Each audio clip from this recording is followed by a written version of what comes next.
If you're trying to decide whether to put your e-commerce advertising budget into Facebook or Google, I need you to understand something first. This isn't just a platform choice. This is a strategic decision that will shape your entire revenue trajectory for the next 12 months and beyond. Hi, my name is Daryl and I've been running a Google Ads agency called Big Flare for over 12 years now.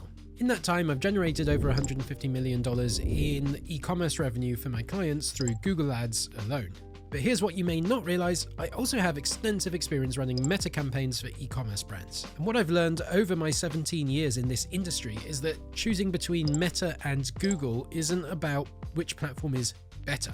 It's about understanding a critical framework that most advertisers completely miss. I call it the demand generation versus demand capture framework. And once you truly understand it, the right choice for your business becomes crystal clear. So in this video, I'm going to walk you through exactly when to choose Meta and when to choose Google, and when you should be running both together. Plus, I'll give you a decision checklist that you can use to figure out the best path forward for your specific situation. Let's dive in.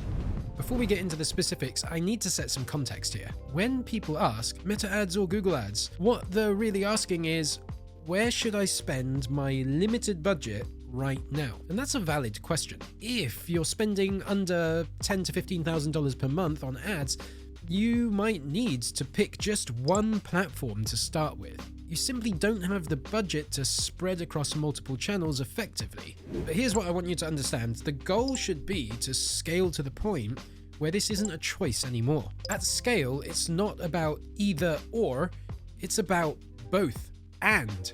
Running both platforms together creates synergistic effects that neither platform can achieve on its own. Let me explain what I mean. When you run Meta and Google together, the total revenue you generate is greater than the sum of running each platform separately. Here's how it works. Meta creates awareness and consideration for your brand. People see your ads, learn about your products, and then maybe click through to your website. But they don't always buy right then and there. Later, when they're ready to purchase, they go to Google and search for your brand or product category. And that's where Google captures the intent that Meta created. The result is more total conversions than either platform could generate alone. And that there is what I call the halo effect. Meta drives branded search volume on Google. Google retargeting captures Meta traffic that didn't convert initially. Brand awareness from Meta increases Google conversion rates. It's a beautiful flywheel once you get it spinning. So while this video will help you understand which platform to prioritize first if you're on a smaller budget, keep in mind that the ultimate goal is to scale to the point where you're running both. Now let's get into the framework that makes this all make sense. Alright, this is the most important concept in this entire video. Once you understand the difference between demand generation and demand capture, everything else falls into place. Let's start with demand generation. Demand generation is about creating desire for products that people don't know they need yet. It's top of funnel advertising. You're targeting people who might be problem aware, but they're not yet solution aware. So here's an example. Someone is scrolling through Instagram. Their back has been hurting lately. They know they have a problem, but they haven't actively started looking for solutions just yet. Then your ad pops up, showing a posture correcting back brace that could solve their issue. Before they saw your ad, they didn't even know that this product category existed. Your ad created the demand. Now that is demand generation. Right, now let's talk about demand capture. Demand capture is about capturing existing demand. It's bottom of funnel advertising. You're targeting people who are both problem aware and solution aware. They already know what they want and they're actively looking to buy it. Here's an example. Someone goes to Google and types posture correcting back brace. They already know they have back pain and they already know that a posture correcting brace is the solution they want. They just need to find the right one to buy. Your ad then shows up at the moment of purchase intent. Now that right there is demand capture. Now here's the key insight. Meta equals demand generation, Google equals demand capture. At least primarily. Meta's strength is reaching people who aren't necessarily actively shopping yet. And Google's strength is capturing people who are ready to buy right now. And here's why this matters for your platform decision. If sufficient volume already exists for your product, demand capture often performs better. Why? Well, because these people are closer to the purchase decision. They have higher conversion rates. They're lower in the funnel, which means they are a warmer audience. Now, if no search volume exists because your product is too new or too novel, then demand generation is your only option. You have to create the demand before you can capture it. Now, keep this framework in mind as we go through the specific scenarios for each platform. All right, so let's get specific. Here's when Meta should be your primary platform. The first scenario is when you have a novel or new product without existing search volume. Now, these are products that solve problems people have, but they don't know the solution exists yet. Think new, innovative gadgets, unique solutions to common problems, and products that need to be explained. If people don't know your product category exists, they can't search for it on Google. You need to put your product in front of them and show them why they need it. Now, that's Meta's wheelhouse. The second scenario is when your audience is problem aware, but not solution aware. Let's go back to our back pain example. Someone knows their back hurts, but they haven't started searching for posture correcting back brace, at least not yet, because they don't know that that's actually a thing. Meta can deduce from their behavior that they likely have back problems. Maybe they follow fitness pages, or they've engaged with content about sitting at a desk all day, or they've shown an interest in ergonomic products. Facebook's algorithm can piece together these signals and put your solution in front of people who experience that problem. You're reaching them before they even started searching, and that's incredibly powerful. The third scenario is when you have strong creative production capabilities. This one's really important, and a lot of people overlook it. Meta is a creative-driven platform. You need high-quality images and/or videos. You need to refresh your creative regularly because creative fatigue is real. And you need multiple variations for testing. If you have the resources to invest in photography, videography, high quality stock assets, or in getting lots of influencers and UGC, then Meta becomes much more viable. If you don't have those resources, well, Meta will be an uphill battle. Now let's talk about Meta's core strengths. First, the audience data and targeting algorithm. Facebook has an incredible amount of data about its users. It knows what problems people have based on their interactions, their page likes, their interests, their demographics, what they talk about. The algorithm can place your solution in front of people who are experiencing the problem you solve, even if they're not actively searching for a solution. Sometimes even, the algorithm might know they have a particular problem before they even do. So you get your ads in front of potential customers who aren't searching yet. Second, the ad format advantages. Meta's ads take up most of the mobile screen. They're integrated into the feeds, so they feel native. You've also got full screen stories and reels formats, and these ads are impossible to ignore. Unlike display banner ads, where users have developed banner blindness, Meta ads actually capture attention. Scroll stopping creative can generate massive results. So to summarize, Meta ads are best for businesses with unique or novel products, highly visual products that photograph well, products that solve problems people don't know can be solved, strong creative production capabilities, and products with impulse purchase potential. Now let's flip to the other side. Here's when Google should be your primary platform. The first scenario is when existing search volume already exists for your solution or product. People are actively searching for your product category. Think of running shoes or office chairs or protein powder and yoga mats. These are established product categories that people know about and already search for. You can verify this using Google Keyword Planner. Just type in your product category and see what kind of search volume exists. If you're seeing tens or hundreds of thousands of monthly searches, then that's a great volume of demand to capture. The second scenario is when you want precise control over your targeting. With keyword targeting, you decide exactly what searches trigger your ad. You're targeting people searching for exact solutions. The users themselves are telling you what they want to buy right now, so you're not relying on an algorithm to interpret who might be interested. This gives you less reliance on algorithmic interpretation and more direct control over who sees your ads.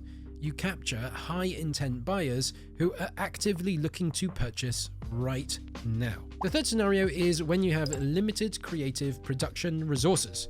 Now this is a big one. Google has a much lower barrier to entry when it comes to creative. For search campaigns, you just need text, which you can write yourself. 15 headlines, 4 descriptions, and you're good to go.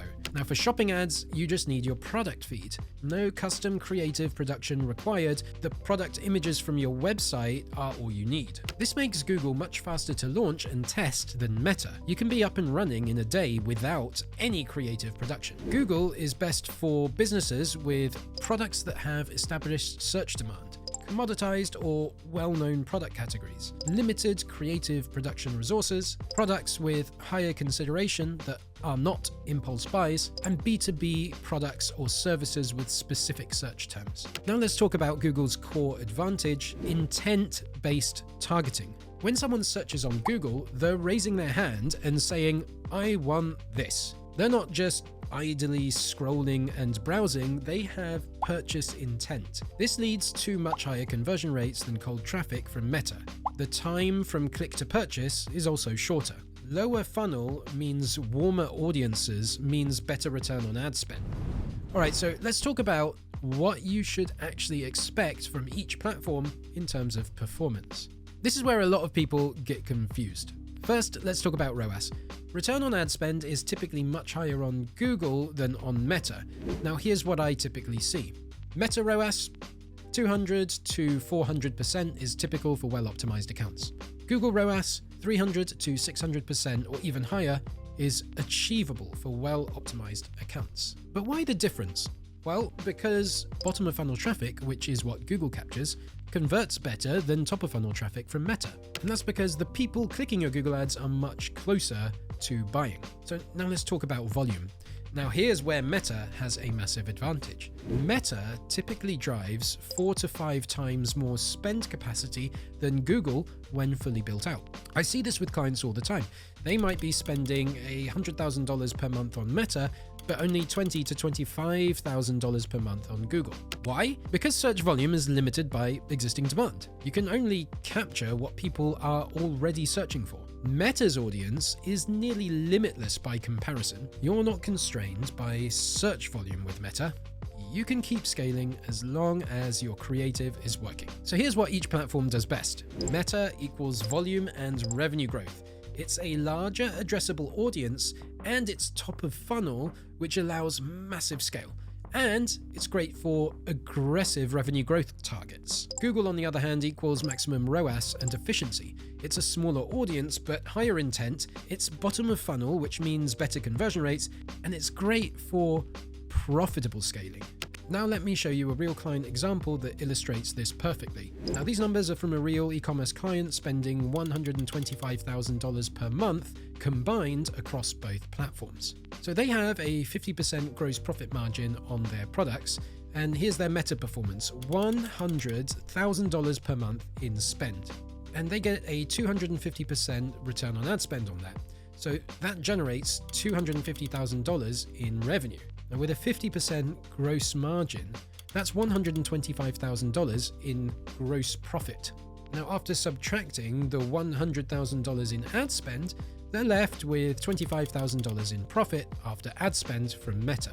Now here's their Google performance, $25,000 per month in spend, 500% return on ad spend. So that generates $125,000 in revenue. Now with a 50% gross margin, that's $62,500 in gross profit. After subtracting the $25,000 in spend, they're left with $37,500 in profit after ad spend from Google. Now here's the interesting insight. Meta drives 67% of their total revenue, $250,000 versus $125,000. But Google generates 60% more profit after ad spend, $37,500 versus $25,000. Meta is the bigger revenue channel, but Google is the higher profit channel. This is exactly why you need both platforms working together. Meta for scale and growth, Google for profitability and efficiency. Google's profit would actually be lower if we weren't generating demand and search volumes using Meta ads. And meanwhile,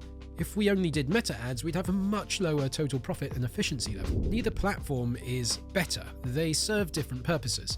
and combined, they maximize total revenue and total profit. Now, if you're watching this and thinking, am I truly maxing out my Google Ads? Or I know my Google Ads campaigns could be better, but I don't know how to improve them. Well, if you're thinking that, I have something that can help. I'm offering a personal video audit where I will review your Google Ads account and record a detailed 15 to 20 minute video walking you through exactly what I see and what I think you should prioritize to do next. You'll get specific, actionable recommendations on things like account structure, bid strategies, and quick wins that you can implement immediately to boost performance. Now, I've spent 17 years in this industry, and at my Google Ads agency, we've generated over $150 million in e-commerce revenue for our clients, so I think I can spot issues pretty quickly. Recent clients who implemented my audit recommendations saw results like an $83,000 increase in monthly revenue, and a 133% revenue boost, and a 119% increase in conversions. The audit is $250 delivered within 5 business days, and there's no upsell. Just straight talk from someone who's been doing this for almost 2 decades. Now, I only offer 5 video audits per month, so if you're interested, click the link in the description to secure your spot. All right, let's continue. If your budget allows $30,000 per month or more in total ad spend, I strongly recommend prioritizing running both platforms together. This is where you get the best of both worlds: volume from Meta and high ROAS from Google. Maximum total revenue and profit. Let me explain how they work together synergistically. Meta creates awareness and consideration. Potential customers see your brand and learn about your product, but they don't always buy immediately because it's very cold traffic. So maybe they're not ready right now, maybe they want to think about it, or maybe they just got distracted and did something else. Later, when they are ready to buy, they often go to Google, and there they search for your brand name or your product category. And Google captures the intent that you created via Meta, and the result? More total conversions than either platform could generate alone, and that's also what I call the halo effect. Meta drives branded search volume on Google, and the more people who see your Meta ads, the more they search for your brand name later. Google retargeting can capture the Meta traffic that didn't convert initially. Brand awareness from Meta actually increases Google conversion rates. People who have seen your brand before are more likely to click and buy when they see you on Google next. Now let's talk about strategic allocation. If you have established search volume, start with Google first. It's easier, faster to see ROI, and gives you a foundation of profitable sales. Once Google is profitable, add Meta to scale beyond the limits of search volume. Alternatively, if no search volume exists, start with Meta. Create the demand first. Then add Google once you've scaled out some volume on Meta and there's now more demand to capture. Here's a budget allocation example for someone spending $50,000 per month. Option A is for an established brand or product category with strong search volume. 60% Google, 40% Meta. Nice and simple. Option B is for a new product with not much search volume yet. Then you might go 70% Meta, 30% Google. Now adjust this based on what's working and on your business goals. The key is, don't leave money on the table by only running one platform if you can afford to do both. Now let's make this practical. Here's a decision checklist that you can use if you're on a small to medium budget.